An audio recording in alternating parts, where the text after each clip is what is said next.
Welcome back, COH fans, to the live cast of Game Replays Tournament 27, brought to you by the Frontline Network. That's youtube.com/the Frontline Network. And we just witnessed an epic endgame between Sandland and Korean Army, but now on to the main event. Tommy from the Frontline Network is taking on his master Aimstrong in the finals of this very tournament. Tommy versus Aimstrong. That was a hell of an endgame in that Sandland versus Korean Army game, wasn't it, Sarge? No, it is exactly. That last final firefight was hotter than Sandland's system, mate. I don't even know what was going on. Also, man, I don't think you should be calling Tommy Aimstrong Tommy's master, man. It sounds like he owns the motherfucker. We'll yet to see who is the true master. It might be so that Tommy, the apprentice, has become the master, as we have seen in various movies. Star Wars. Yeah, man. There's a big Star Wars parallel going along here. I mean, let's.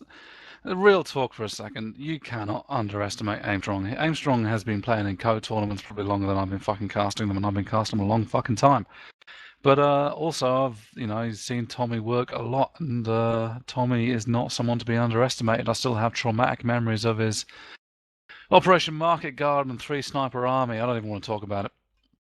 Yeah, that was quite devastating indeed. And he's really climbed the auto match ladder for Wehrmacht from just being a level 16 average ISO player to becoming #1 on the Wehrmacht ladder for a while.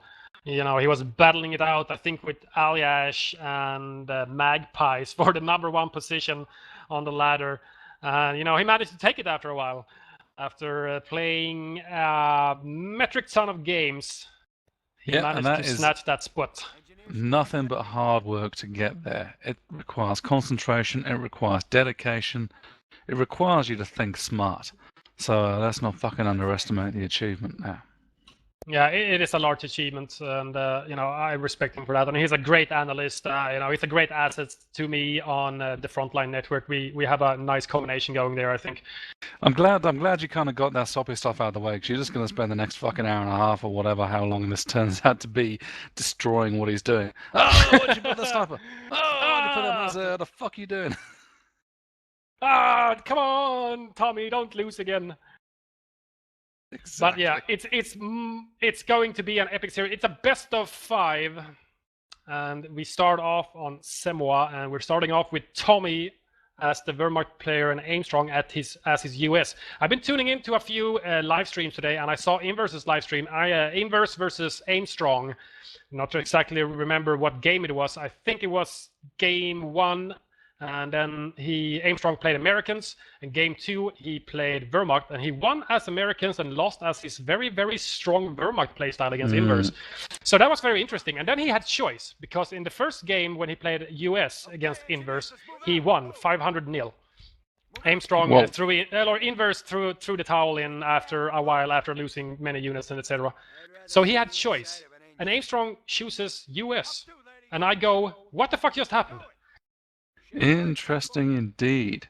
I mean, yeah, Inverse is a fucking scientist of the game, a long-serving servant of the Company Heroes community. So yeah, that's an interesting turn of events. Yeah, and Inverse was expecting to play US in the game because he was expecting Aimstrong to have choice and then choose Wehrmacht, because everybody knows Aimstrong and his Wehrmacht, and he likes his Grenadiers and he likes his Veterancy and he likes his strong tier 2 play, and slow ticking from tier 1, tier 2, tier 3, and then even to tier 4 if needed. But he chose US, and I was quite really shocked. I didn't know. Why would you choose US, Aimstrong? Why? Is it because of they were playing the quarters and there was an Angoville? And I was like, is it because of an Angoville thing? I don't know what's going on here. So it's going to be interesting to see. Yeah, maybe he's got a plan. Maybe he thinks that his Wehrmacht play has become so predictable and people can read him because they've seen him on Expert Insight on TFN. They've had him on SNF to give his analysis, etc., and being interviewed and whatnot. Maybe he just thinks this Wehrmacht, his strategy, his playstyle has been done and he's over with it. So now he's going to play US and just basically just throw everybody off their game, going, what the hell is happening? What's he doing? I'm not used to seeing Aimstrong play US. How does he play US? What am I supposed to do? How do I counter this? And then they lose. I think that's probably a lot of it. When you are held up as the gold standard of Wormex play, it's time to do something different if you want to win. Yeah, people are gonna be studying you and your playstyle, and then they're gonna break it down and they're gonna crack it eventually. It's just a matter of time. But let's kick off this finals with a nice crackling sound of me breaking open a new beer. Let's see. Ah, that was nice. I like beer. What are you drinking tonight, Fatal? As per usual, this specific beer is a Swedish lager called Mariestad. It's called in Swedish. It's basically a name of a town. It's good lager, and I've also got a mix of. It's mainly between Swedish and Danish lager. How about you, Sarge? I'm drinking port because I'm British. That's what you do. You watch wars and drink port. You drink port during wars? Yeah, you can't drink port all the time. Sit in a trench and just drink, like in Company of Heroes. You just build trenches all over the map and just sit there. Exactly. Fortified wine for bums and Britishmen. That's gonna be epic. So, you ready to go, Sarge? We good, Chains? Okay, at the 5-second mark, on pause in 3, 2, 1, on pause. 6, 7, 8, 9, and 10. Now, straight off the bat, yeah, 3 more engineers coming out. 4 ES? Yeah, 4 ES. Aimstrong going back to some older tactics of, I think 4 ES was around 2.6 something up to 2.602, which is the current game version. Here we go, some chat between the apprentice, Tommy says, so we finally meet in the finals. It's just a matter of time, I guess. Yeah, it's a very strange start indeed. I wasn't expecting... Oh, shit. Sorry, I was distracted. Yeah. 4 ES versus 4 Pio start. So maybe Tommy is going for the strategy, the very strategy that Aimstrong and Tommy thought out mostly together. I had predicted. About to die. Oh, awesome chat. Chat of awesome is awesome. That was brilliant chat. 4 Pio start from Tommy. That chat just cracked me up. This is crazy. It's just crazy. This is either going to work really well or really badly. Good. Give into your anger. Only with your hatred can you destroy me. The Star Wars narrative. God. See, technically... These two people, they're just showing off because they know we're live casting it. And I know Tommy's just doing this. He probably talked with Aimstrong in the chat, in the lobby before they launched this game. They were like, let's screw with Sarge and Fatal for a bit. Let's just toss a lot of Star Wars references out there. Because everyone fucking knows that Darth Vader totally should have won it in like fucking Star Wars. Yeah, of course he would have won it. Unless he would have, he like pushed it out and got all sensitive all of a sudden. See, Vader had done 4 ES, man. He'd beat Luke Skywalker any day of the week. Yeah, 4 ES from Vader, which is Aimstrong's new name, and 4 Pio start from Luke Skywalker. And he's going with, I think, this specific strategy where he builds basically no bolts, so there's no bet to give away, lots of MGs. He's got 1 MG on the field, and he's building a Schwim. Yeah, that's actually not a terrible idea for Semwa. The movement can be so limited here. The MGs are really going to be kind of effective in locking the map down. Yeah, I'm not particularly sure if I've ever seen this specific 4 Pyro start used on the 4 ES start, so it's going to be very interesting to me to see how this actually plays out. We had a bit of a house switch. All of a sudden the engineers are in the house on the right-hand side of the map. And here's the Schwimwagen now. Aimstrong is trying to go for the fuel harass, which is quite usual on Semois for the Americans to go fuel harass.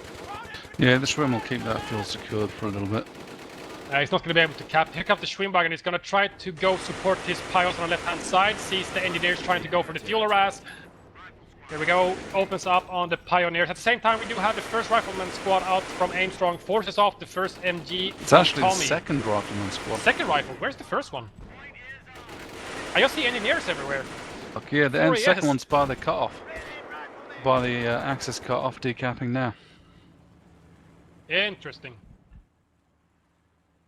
Here comes the second MG from Tommy. So MG, Schwinn, MG. No Volks, no nothing. No mainline infantry, just support weapons and vehicles. MG spam versus rifles is kind of like the first time you ever played COH.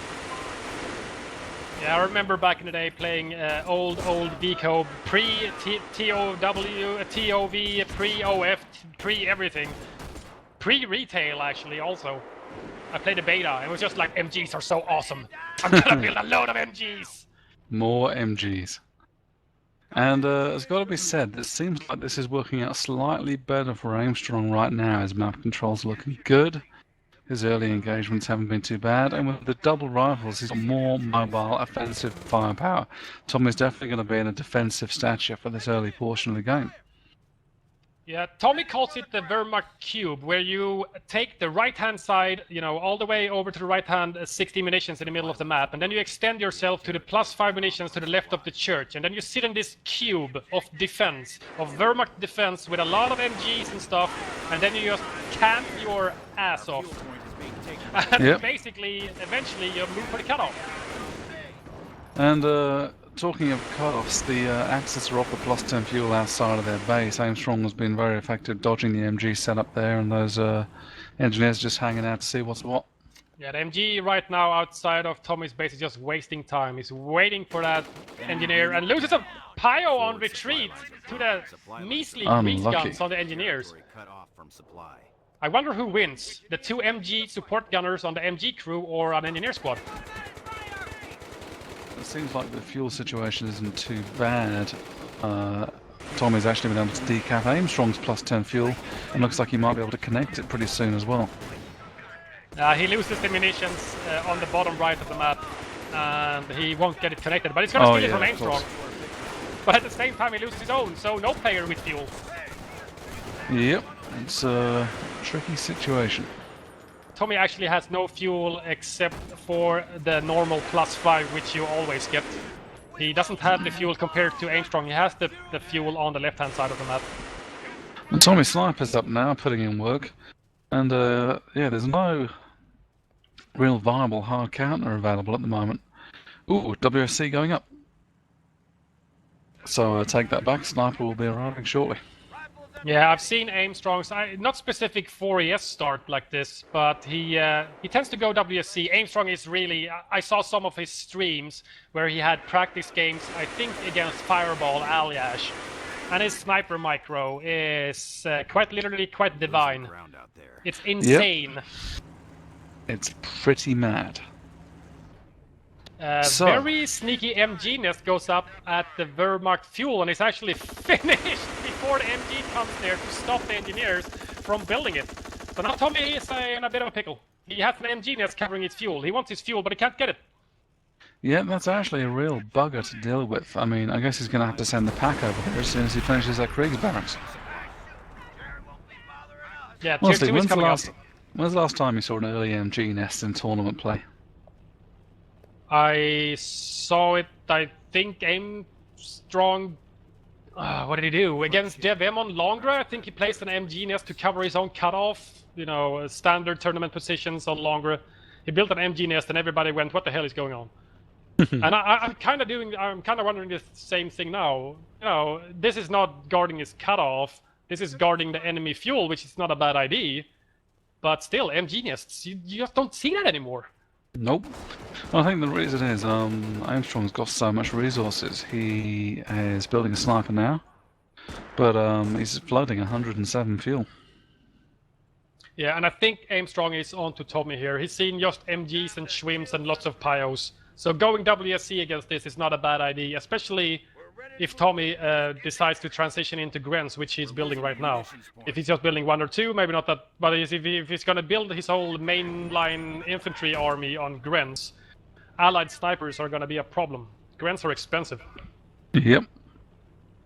Pack second. And Tommy's kind of like starting to secure the middle a little bit more, but yeah, I was going to say the pack is kind of essential. If just to get rid of that fucking MG nest.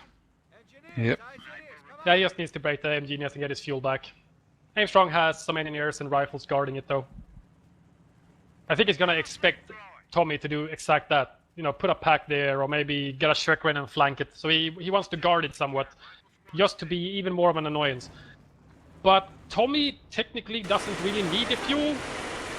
He has tier 2, he has the counters, the pack is almost finished, so if Aimstrong goes for a tier 3, or if he goes for a tank depot, whatever, he's gonna have AT, he can get Shreks, he can get packs, he's got mainline infantry against the rifles, and he's got his own sniper against Aimstrong's sniper. So now it all depends on who gets the counter snipe first.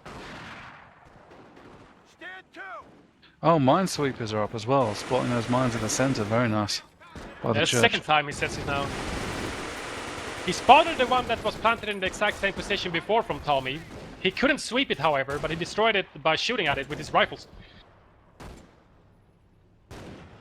Ooh, bars from Aimstrong. Ooh, Doctrine as well, airborne. Recon run selected. Airborne, huh. I think that's... He shows airborne in another game when he was playing US against Inverse. He went airborne as well. It is the least chosen faction or doctrine by far nowadays in 2602. You don't see that often, but I guess maybe Aimstrong has a plan. Maybe he can execute airborne properly. Maybe he suspects Tommy will take the pyro spam and he wants to strip the pyro blob. Oh, nasty mine. Did the sniper go down? No, sniper's in the building. Sniper. Sniper's in the building. No, of course. Yeah. He hid in the building there.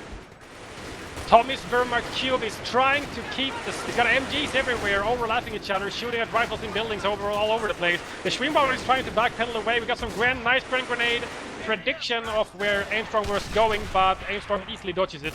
Possible that sniper's still in the building. An American sniper north of the building. Could be lining up a counter sniper. There it goes! Yeah. Axis sniper's down. Wow. Every time a sniper dies, I take a sip.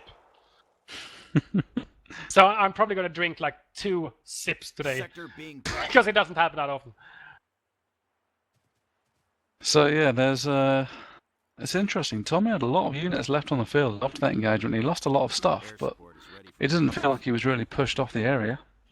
He lost neither of his MGs. He lost a few Grens, which he retreated. No, they're not even retreating. They're capping the munitions to the left-hand side of the church. He's got a second Gren out now. The pack did clear the MG nest, and he's reclaiming his fuel outside of his base. He's taking to tier 3. No veterancy so far, and I don't think he can afford it either. If he wants to put Sturm Army up in the close future, he can't afford it. Yeah, it's a shame because Aimstrong has got no AT. Ooh, this might be... yeah, that might be problematic for Aimstrong. If Tommy decides to go for no vet, which it seems like, he just finished upgrading assault phase in his base, tier 3, Sturm Armory. He's just waiting for fuel, and he just regained his fuel outside of his base, which gives him plus 21 income again. So the fuel's going to come in more rapidly for Tommy now. Aimstrong's sitting on a ton of munitions, 200 munitions, and he's got strafe available. Yeah, but there's like, with the Grens now, the strafe is more viable. In the beginning of the game, the strafe is useless because there's just MGs. That was a recon run. Looking for the pack. Looking for the pack. But I don't know why he's looking for the pack, because he hasn't got any vehicles. New Axis sniper out from Tommy. Was trying to probe and get some pot shots on those Flamer engineers on the left-hand side, never got it. Ah, nice mine goes up in the center, just right-hand side of the VP. That sniper from Aimstrong moving around rapidly in the center of the map. Where is that Axis sniper? Where'd he go? There he is. Axis snipers, yeah. Cut off. Yep.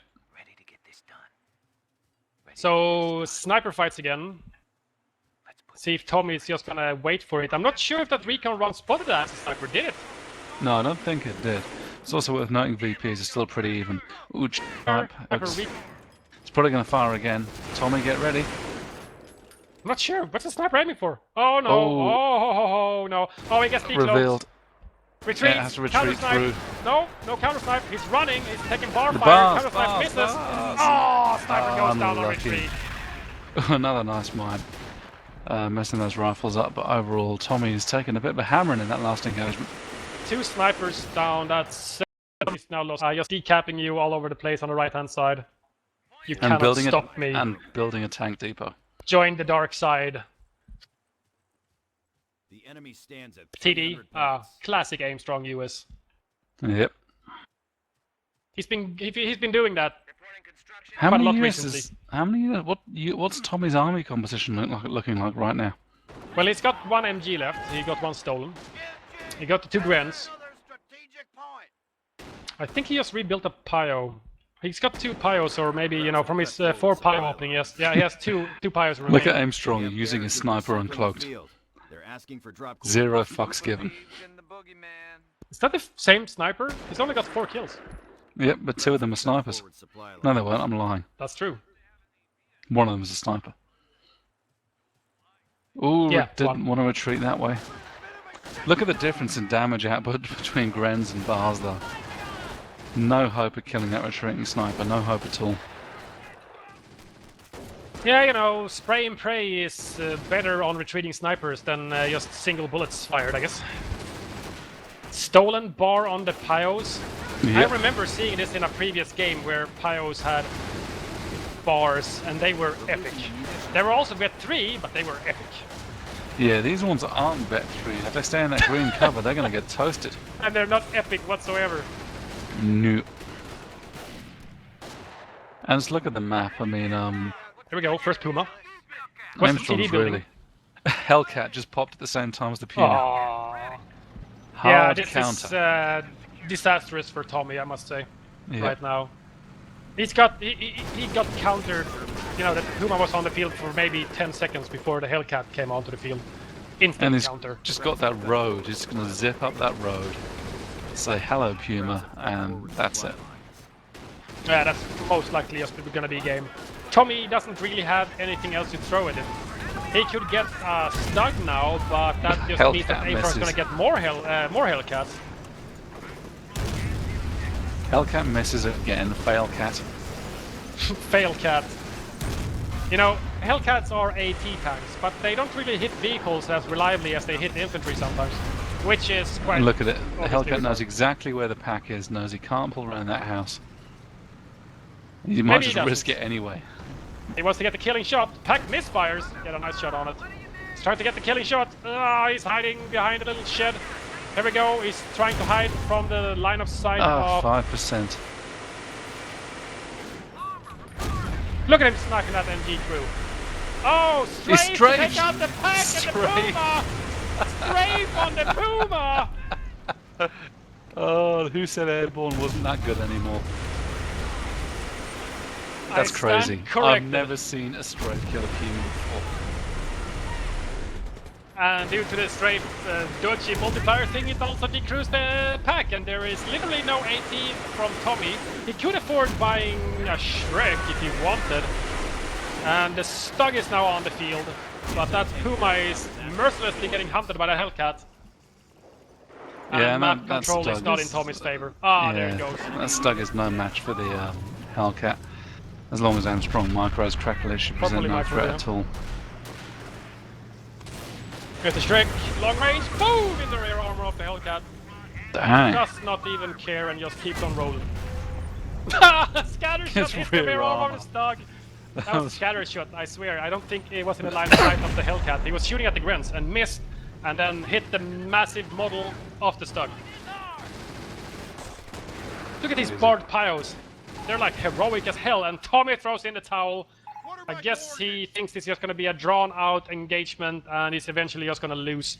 He was triple capped on the EPs, and he would have had to fought tooth and nail just to regain them, and most likely lose too many units in the process, and then losing the game anyway. Yeah, an intense first game, and Aimstrong seems like he does not want to let go of the crown. Now the Master seems to be wanting to hold on to that Master title, not give it away to his apprentice, Luke Skywalker, Darth Vader. Game 2 coming up, folks. COH fans, stay tuned.